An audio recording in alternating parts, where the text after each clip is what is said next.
Hello students, it's Anuradha ma'am here. Welcome to my YouTube channel Make Concept Easy. Psychological disorder को continue करते हुए जो topic discuss करूंगी उसका नाम है फैक्टर्स अंडरलाइंग एबनॉर्मल बिहेवियर। कौन कौन से फैक्टर्स है जो हमारे एबनॉर्मल बिहेवियर के लिए रिस्पॉन्सिबल है, क्या रीजन है हमारे एबनॉर्मल बिहेवियर के। तो आज मैं आपको डिटेल में समझाऊंगी कि हमारा एबनॉर्मल बिहेवियर किन किन कारणों की वजह से एग्जिस्ट होता है। देखो, बहुत सारे फैक्टर्स है जो हमारे बिहेवियर को इन्फ्लुएंस करते हैं। बायोलॉजिकल, साइकोलॉजिकल, इंटरपर्सनल और सोशियो कल्चरल फैक्टर्स। तो सबसे पहले मैं आपको एक्सप्लेन कर रही हूँ बायोलॉजिकल फैक्टर्स कैसे हमारे बिहेवियर को इन्फ्लुएंस करते हैं। देखो, बायोलॉजिकल फैक्टर्स में यूजुअली ये माना जाता है कि फॉल्टी जीन्स, माल न्यूट्रिशन, इंजरीज, एंडोक्राइन इम्बैलेंस की वजह से हमारा डिस्टर्ब्ड बिहेवियर एग्जिस्ट होता है। यानी जो हमारे अंदर एबनॉर्मलिटी आती है वो या तो हमारे फॉल्टी जीन्स ट्रांसफर होने की वजह से आ रही है, या माल न्यूट्रिशन की वजह से आ रही है, या कोई इंजरी होने की वजह से, या फिर एंडोक्राइन इम्बैलेंस की वजह से। एंडोक्राइन इम्बैलेंस क्या होता है कि हार्मोन्स में कोई गड़बड़ी हो गई है, इस वजह से हमारा इम्प्रॉपर बिहेवियर है। लेकिन देखो, जो एक्चुअल रीजन होता है हमारे एबनॉर्मल बिहेवियर का वो है न्यूरोट्रांसमीटर्स एबनॉर्मल एक्टिविटी। जब हमारे न्यूरोट्रांसमीटर में कोई प्रॉब्लम आ जाती है तब हमारा स्ट्रेंज बिहेवियर होता है, डिस्टर्ब्ड बिहेवियर ऑकर होता है। तो देखो, मैं आपको समझाती हूँ न्यूरोट्रांसमीटर क्या होते हैं। देखो, हमारी बॉडी में बहुत सारे न्यूरॉन्स होते हैं। न्यूरॉन्स का काम क्या होता है? मैसेज को ट्रांसमिट करना। एक न्यूरॉन दूसरे न्यूरॉन के पास मैसेज को ट्रांसमिट करता है। जैसे आप नहाने जाते हैं, ठंड का मौसम है, सबसे पहले आप बाल्टी में हाथ डालकर पानी चेक करते हैं। पानी बहुत ठंडा है, आप नहाने के लिए तैयार बिल्कुल नहीं होते। आपको कैसे पता लगा कि ये पानी ठंडा है? जैसे ही आपने पानी में हाथ डाला, न्यूरॉन ने आपको मैसेज दिया कि नहाना मत, ये पानी बहुत ठंडा है, आप बीमार हो जाएंगे। तो न्यूरॉन के थ्रू हमें मैसेज मिलता है कि ये चीज ठंडी है, ये चीज गर्म है। देखो, दो न्यूरॉन के बीच में एक गैप होता है जिसे हम साइनेप्स बोलते हैं। यहाँ न्यूरॉन की एंडिंग है, यहाँ दूसरे न्यूरॉन की स्टार्टिंग है। यहाँ जिस न्यूरॉन की एंडिंग है वो एक केमिकल रिलीज कर रहा है। इस केमिकल को हम बोलते हैं न्यूरोट्रांसमीटर। जब इस न्यूरोट्रांसमीटर में प्रॉब्लम हो जाएगी तो हमें साइकोलॉजिकल डिसऑर्डर एग्जिस्ट होगा। जैसे गाबा न्यूरोट्रांसमीटर में प्रॉब्लम आने से एंजाइटी डिसऑर्डर हो जाता है।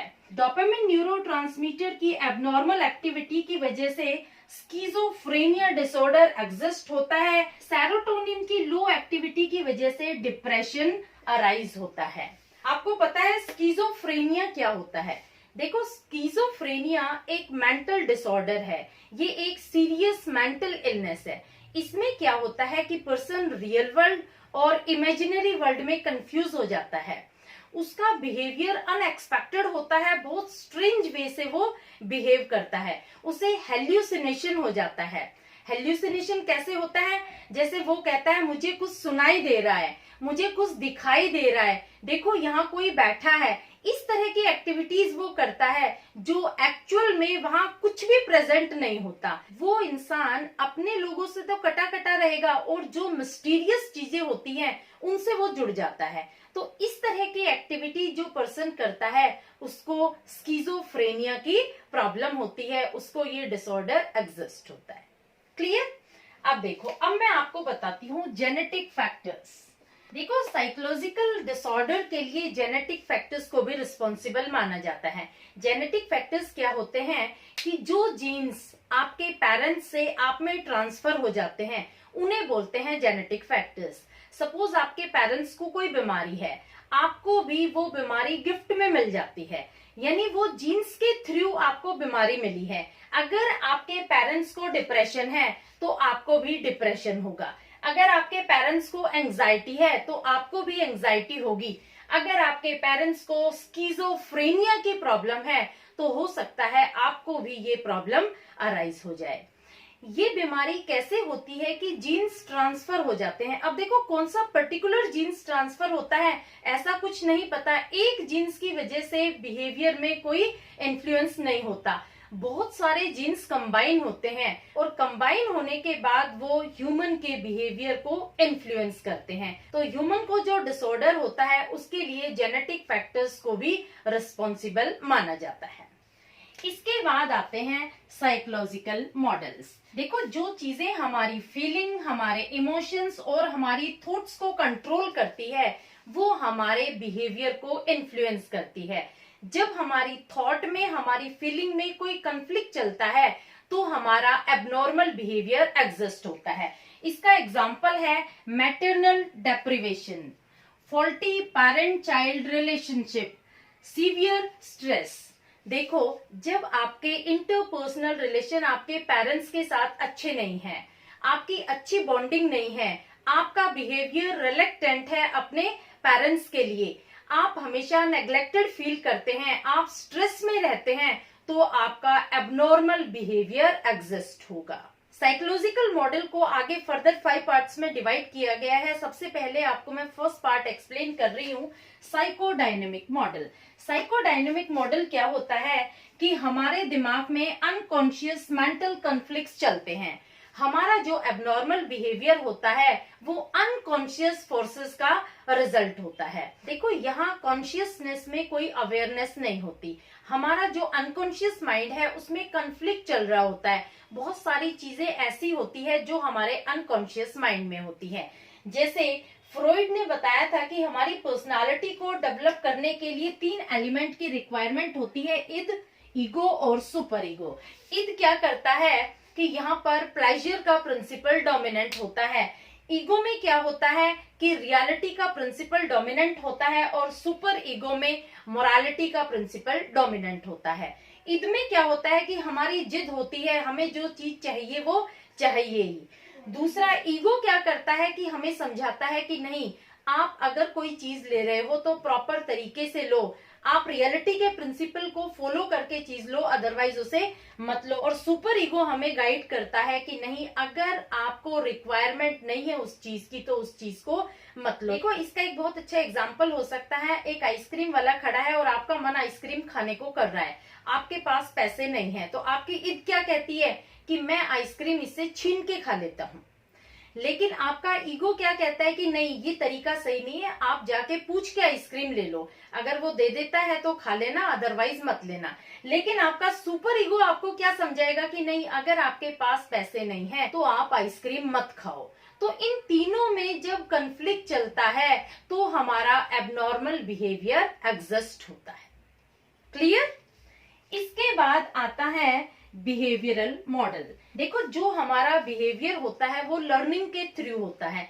जब भी हम कोई बिहेवियर एग्जिस्ट करते हैं, जो बिहेवियर हम शो करते हैं वो लर्निंग के बाद ही करते हैं। तो लर्निंग में 3 थ्योरीज बताई हैं, क्लासिकल कंडीशनिंग, ऑपरेंट कंडीशनिंग और सोशल लर्निंग। ये मैं आपको पर्सनालिटी के चैप्टर में डिटेल में समझा चुकी हूँ, अब फिर दोबारा से एक बार रिवाइज करवा देती हूँ। देखो, क्लासिकल कंडीशनिंग में क्या होता है कि जैसे डॉग का बहुत अच्छा एग्जाम्पल दिया था कि डॉग जैसे ही खाना देखता है उसके मुंह में सलाइवा सीक्रेट हो जाती है। अब क्या करते हैं कि बैल बजाने के बाद खाना देते हैं, तो डॉग को कंडीशनिंग हो जाती है, वो खाने को बैल के साथ जोड़ देता है कि जैसे ही बैल बजेगी खाना आएगा। तो जैसे ही बैल बजती है उसके मुंह में सलाइवा सीक्रेट हो जाती है, तो यहाँ पर उसको कंडीशनिंग हो गई। दूसरा एग्जांपल देती हूँ, एक बच्चा है, बीमार है, आप उसे डॉक्टर के पास ले जाते हैं, डॉक्टर उसे इंजेक्शन लगाता है, उसे दर्द होता है, वो बच्चा रोता है। दूसरी बार जब वो बच्चा बीमार होता है और आप कहते हैं कि चलो डॉक्टर के पास चलते हैं, तो वो बच्चा डॉक्टर का नाम सुनते ही रोता है। क्यों? क्योंकि उसको कंडीशनिंग हो गई थी, उसको पता लग गया था कि अगर मैं डॉक्टर के पास गया तो वो मुझे इंजेक्शन लगाएगा और मुझे दर्द होगा। तो हमारा जो बिहेवियर है वो कंडीशनिंग के थ्रू लर्न होता है। दूसरा है ऑपरेंट कंडीशनिंग। देखो, ऑपरेंट कंडीशनिंग का बहुत अच्छा एग्जांपल है पॉजिटिव रेनफोर्समेंट। जब हम किसी के बिहेवियर को एनकरेज करते हैं, जब उसे पॉजिटिव रेनफोर्समेंट देते हैं, तो वो बिहेवियर लर्न हो जाता है और हमारे बिहेवियर में चेंजेस आ जाते हैं। जैसे बच्चों को यूजुअली घिया, तोरी, टिंडे, पालक इस तरह की सब्जी पसंद नहीं होती है, लेकिन आप कहते हैं कि आप ये सब्जी खा लो, हम आपको चॉकलेट देंगे। बच्चा क्या करता है, वो सब्जी खा लेता है और आप उसे चॉकलेट देते हैं। या बच्चे को क्या हुआ, बिहेवियर को बच्चे ने लर्न किया है या उसको पॉजिटिव रेनफोर्समेंट मिला है। बच्चा उस सब्जी को क्यों खा रहा है, क्योंकि उसको न्यूट्रिएंट्स के बारे में नहीं पता, वो इसलिए खा रहा है कि आप उसके बिहेवियर को अप्रिशिएट करेंगे। इसके बाद आता है सोशल लर्निंग। सोशल लर्निंग में क्या होता है कि यूजुअली ह्यूमन टेंडेंसी होती है कि हम अपना बिहेवियर इमिटेट करके सीखते हैं। हम दूसरों को देखते हैं, दूसरों को ऑब्जर्व करते हैं, उनके अकॉर्डिंग ही हम अपने बिहेवियर में चेंजेस लाते हैं। तो ये सब था बिहेवियरल मॉडल में। होपफुली आपको यहाँ तक समझ में आ गया होगा। जो इसका रिमेनिंग पार्ट है वो मैं नेक्स्ट वीडियो लेक्चर में लूंगी कि किस वजह से हमारा एबनॉर्मल बिहेवियर एग्जिस्ट होता है। Please like it, subscribe it and share it to your friends. Okay, thank you.